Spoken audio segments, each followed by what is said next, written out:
ಸಿದ್ದರಾಮಯ್ಯ ಸರ್ಕಾರಕ್ಕೆ ಈಗೊಂದು ಹೊಸ ಟೆನ್ಷನ್ ಶುರುವಾಗಿದೆ. ಅದು ವಾಲ್ಮೀಕಿ ಅಭಿವೃದ್ಧಿ ನಿಗಮದ ಅಧೀಕ್ಷಕನ ಆತ್ಮಹತ್ಯೆಯ ಕೇಸ್. ಈ ಕೇಸ್ನಲ್ಲಿ ಟ್ವಿಸ್ಟ್ ಮೇಲೆ ಟ್ವಿಸ್ಟ್ ಸಿಗ್ತಾ ಇರುವಂಥದ್ದು.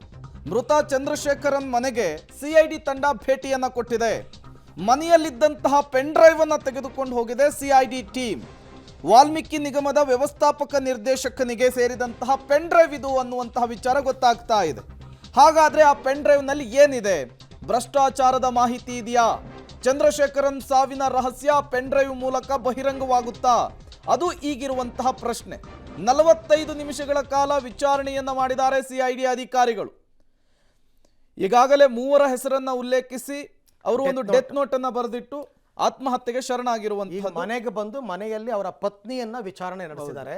ವಿಚಾರಣೆ ನಡೆಸಿ ಕೆಲವು ಮಾಹಿತಿ ಅಂದ್ರೆ ಅದೇನೋ ಅವ್ರು ಯೂಸ್ ಮಾಡ್ತಾ ಇದ್ದ ಲ್ಯಾಪ್ಟಾಪ್ ಕೊಡಿ ಅಂತ ಕೇಳಿದ್ರಂತೆ, ಪೆನ್ ಡ್ರೈವ್ ಕೊಡಿ ಅಂತ ಕೇಳಿದ್ರಂತೆ, ಡೆತ್ ನೋಟ್ ಅನ್ನು ಬಿಡದೇನೆ ತಗೊಂಡೋಗಿದ್ದಾರೆ. ಈ ನಡುವೆ ಚಂದ್ರಶೇಖರನ್ ಅವರ ಪತ್ನಿ ಕವಿತಾ ಅವ್ರ ಜೊತೆ ಅಧಿಕಾರಿಗಳು ಸುಮಾರು ಹೊತ್ತು ಮಾತುಕತೆಯನ್ನು ನಡೆಸಿದ್ದಾರೆ. ಇದೇನು ಕೊಲೆ ಪ್ರಕರಣ ಅಲ್ಲ, ಆತ್ಮಹತ್ಯೆ ಆಗಿರೋದ್ರಿಂದ ಸಮಾಧಾನ ಪಡಿಸುವ ನಿಟ್ಟಿನಲ್ಲೇ ಮಾತನಾಡಿದ್ದಾರೆ. ನನ್ನ ಪತಿ ಸಾವಿಗೆ ನ್ಯಾಯ ಕೊಡಿಸಿ ಅಂತ ಪತ್ನಿ ಕವಿತಾ ಅವರು ಮನವಿ ಮಾಡಿಕೊಂಡ್ರು. ಯಾಕೆಂದರೆ ಈ ಪ್ರಕರಣವನ್ನು ಸಿಐಡಿಗೆ ವರ್ಗಾವಣೆ ಮಾಡಿತ್ತು ರಾಜ್ಯ ಸರ್ಕಾರ. ನನ್ನ ಗಂಡನ ಸಾವಿಗೆ ಸೂಕ್ತ ನ್ಯಾಯ ಒದಗಿಸಬೇಕು ಅಂತ ಕವಿತಾ ಅವರು ಕೇಳ್ಕೊಂಡಿದ್ದಾರೆ. ತಪ್ಪಿತಸ್ಥ 3 ಅಧಿಕಾರಿಗಳ ವಿರುದ್ಧವೂ ಕೂಡ ಕ್ರಮ ಆಗಬೇಕು ಅಂತ ಮೃತ ಚಂದ್ರಶೇಖರ್ ಪತ್ನಿ ಕವಿತಾ ಅವರು ಕಣ್ಣೀರಿಟ್ಟಿದ್ದಾರೆ. ಓಕೆ, ಈ ವಿಚಾರಕ್ಕೆ ಸಂಬಂಧಪಟ್ಟಂತೆ ಮತ್ತಷ್ಟು ಮಾಹಿತಿ ನನ್ನ ಕೊಲೀಗ್ ಶಶಿಧರ್ ಅವರಿಂದ ಪಡಿತಾ ಹೋಗೋಣ. ಶಶಿಧರ್, ಕವಿತಾ ಅವರ ಆರೋಪಗಳೇನು? ಈಗ ಪತಿಯ ಡೆತ್ ನೋಟ್ನಲ್ಲಿ ಏನು ಅಂಶಗಳಿತ್ತು ಅದೇ ಸ್ಪಷ್ಟ, ಅದೇ ನಿಜ ಅಂತಕ್ಕಂಥದ್ದನ್ನು ಹೇಳ್ತಾ ಇದ್ದಾರಾ? ಮತ್ತು ಸಿಐಡಿ ಅಧಿಕಾರಿಗಳ ಜೊತೆ ಏನು ಮಾತುಕತೆ ನಡೀತು ಅಂತ?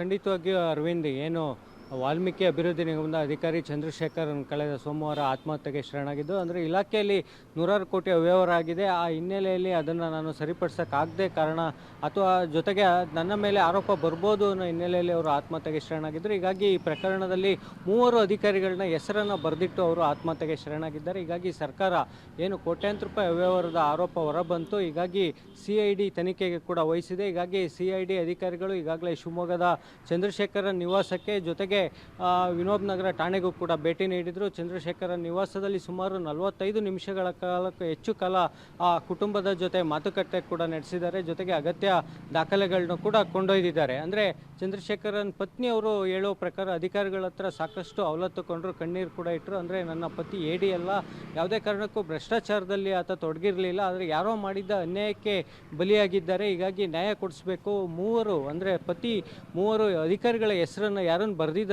ಅವರನ್ನು ಬಂಧಿಸಬೇಕು, ಜೊತೆಗೆ ಸೂಕ್ತ ಕ್ರಮ ಕೈಗೊಳ್ಳಬೇಕು ಅನ್ನೋ ಒಂದು ಆಗ್ರಹ ಕೂಡ ಮಾಡಿದ್ದಾರೆ. ಜೊತೆಗೆ ಏನು ಚಂದ್ರಶೇಖರನ್ ನಿವಾಸಕ್ಕೆ ಭೇಟಿ ನೀಡಿದ ಸಂದರ್ಭದಲ್ಲಿ ಅವರು ಡೆತ್ ನೋಟ್ ಬರೆಯೋದಕ್ಕೆ ಬಳಸಿದಂಥ ಪೆನ್ನು ಜೊತೆಗೆ ಪೆನ್ ಡ್ರೈವ್ ಕೂಡ ವಶಕ್ಕೆ ಪಡೆದಿದ್ದಾರೆ. ಅಂದರೆ ಪೆನ್ ಡ್ರೈವ್ ಮೇಲೆ ಪದ್ಮನಾಭನ ಒಂದು ಹೆಸರು ಕೂಡ ಬರೆದಿತ್ತು. ಹೀಗಾಗಿ ಸಿಐಡಿ ಅಧಿಕಾರಿಗಳು ಈಗಾಗಲೇ ಅದನ್ನು ಕೂಡ ವಶಕ್ಕೆ ಪಡೆದಿದ್ದಾರೆ. ಜೊತೆಗೆ ಚಂದ್ರಶೇಖರನ್ ನಿವಾಸದಲ್ಲಿ ಒಂದು ಲ್ಯಾಪ್ಟಾಪ್ ಕೂಡ ಪತ್ತೆಯಾಗಿತ್ತು. ಆ ಲ್ಯಾಪ್ಟಾಪನ್ನು ಇಂದು ಮುಂಜಾನೆ ಪೊಲೀಸ್ ಠಾಣೆಗೆ ಒಪ್ಪಿಸುವಂತೆ ಸಿಐಡಿ ಅಧಿಕಾರಿಗಳು ಈಗಾಗಲೇ ಚಂದ್ರಶೇಖರನ್ ಪುತ್ರ ಶಿಶಿರ್ಗೆ ಸೂಚನೆಯನ್ನು ಕೊಟ್ಟಿದ್ದಾರೆ. ಈ ಸಿಐಡಿ ಅಧಿಕಾರಿಗಳು ಶಿವಮೊಗ್ಗದಲ್ಲೇ ಬೀಡು ಬಿಟ್ಟಿದ್ದಾರೆ. ಇಂದು ಕೂಡ ಚಂದ್ರಶೇಖರನ್ ನಿವಾಸಕ್ಕೆ ಭೇಟಿ ನೀಡುವ ಸಾಧ್ಯತೆ ಇದೆ. ಜೊತೆಗೆ ವಿನೋದ್ ನಗರ ಠಾಣೆಗೂ ಭೇಟಿ ನೀಡಿ ಸಾಕಷ್ಟು ಮಾಹಿತಿ ಕೂಡ ಸಂಗ್ರಹಿಸುವ ಸಾಧ್ಯತೆ ಇದೆ.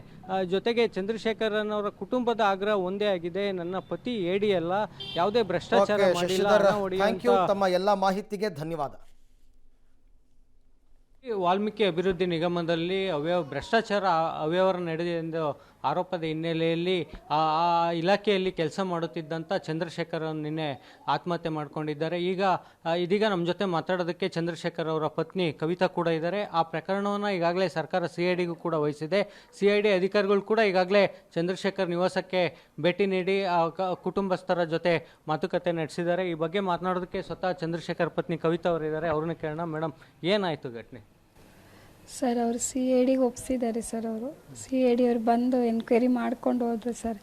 ಅವ್ರು ಯಾವ ಥರ ಡೆತ್ ಆಗಿದ್ದಾರೆ, ಏನು ಮಾಡ್ಕೊಂಡಿದ್ದು, ಹೆಂಗೆ ಮಾಡ್ಕೊಂಡಿದ್ದು, ಅವರು ಮನೆಗೆ ಬಂದಾಗ ಯಾವ ಥರ ಇದ್ದರು, ಯಾರು ಕರ್ಕೊಂಬಂದಿದ್ದು, ಶುಕ್ರವಾರ ನೈಟ್ ಇಷ್ಟೊತ್ತಿಗೆ ಬಂದರು, ಶನಿವಾರ ಎಲ್ಲ ಯಾವ ರೀತಿ ಇದ್ದರು, ಭಾನುವಾರ ಏನು ಪರಿಸ್ಥಿತಿ ಇತ್ತು ಅದನ್ನೆಲ್ಲ ಕೇಳಿದರು ಸರ್. ಅವರು ಏನು ಡೆತ್ ನೋಟ್ ಬರ್ದಿದ್ದು, ಯಾವುದ್ರಲ್ಲಿ ಬರ್ದಿದ್ದಾರೆ ಅಂತಲೂ ಪೆನ್ನು ಕೇಳಿದ್ರು ಸರ್. ತೆಕ್ಕೊಟ್ವಿ. ಬಟ್ 2-3 ಪೆನ್ ಇತ್ತು ಅವ್ರದ್ದು. ಅದು ಯಾವುದೂ ಮಿಸ್ ಮ್ಯಾಚ್ ಆಗಲಿಲ್ಲ. ಲಾಸ್ಟಿಗೆ ಕವರಲ್ಲಿ ಸಿಕ್ತು ಬ್ಯಾಗಲ್ಲಿ ಅವ್ರ ಪೆನ್ನು, ಅದರಲ್ಲಿ ಮ್ಯಾಚ್ ಆಯಿತು ಸರ್ ಅವರಿಗೆ. ಆಮೇಲೆ ಅವರು ನಾವು ಲ್ಯಾಪ್ಟಾಪ್ ಬಗ್ಗೆ ನಾವು ಎಲ್ಲೋ ಮೆನ್ಷನ್ ಗೊತ್ತಿಲ್ಲ ನಮಗೆ ಅವ್ರದ್ದು. ನಾವು ಇವತ್ತೇ ಲ್ಯಾಪ್ಟಾಪ್ ಬ್ಯಾಗ್ ಓಪನ್ ಮಾಡಿದ್ದು. ಅದು ವರ್ಕ್ ಮಾಡ್ತಾಯಿದ್ರು, ಬಟ್ ನಾವೇನು ಮಾಡಿದ್ವಿ, ನಾವು ಇದ್ದಿದ್ದು ಗಾಬರಿಯಲ್ಲಿ ಯಾರು ತೆಗೆದಿಟ್ಟಿದ್ರು ಅಂತ ನಮಗೆ ಗೊತ್ತಿರಲಿಲ್ಲ. ಒಟ್ಟು ಒಳಗಡೆ ಇತ್ತು. ಆವಾಗ ಅವರು ವರ್ಕ್ ಮಾಡ್ತಿದ್ದು ಯಾವುದು ಅಂದರೆ ಲ್ಯಾಪ್ಟಾಪ್ ಅಂದಿದ್ದಕ್ಕೆ ಲ್ಯಾಪ್ಟಾಪ್ ಕೊಡಿ ಅಂತ ಕೇಳಿದರು ಸರ್. ಲ್ಯಾಪ್ಟಾಪ್ ಜೊತೆಲಿ ಇವತ್ತೊಂದು ಪೆನ್ ಡ್ರೈವ್ ಸಿಕ್ಕಿದೆ ಸರ್. ಜಿ ಪದ್ಮನಾಭನ್ ಅಂತ ಹೆಸರಿದೆ ಅದರಲ್ಲಿ. ಆ ಪೆನ್ ಡ್ರೈವ್ ಸಿಕ್ಕಿದೆ ಸರ್ ಅದು.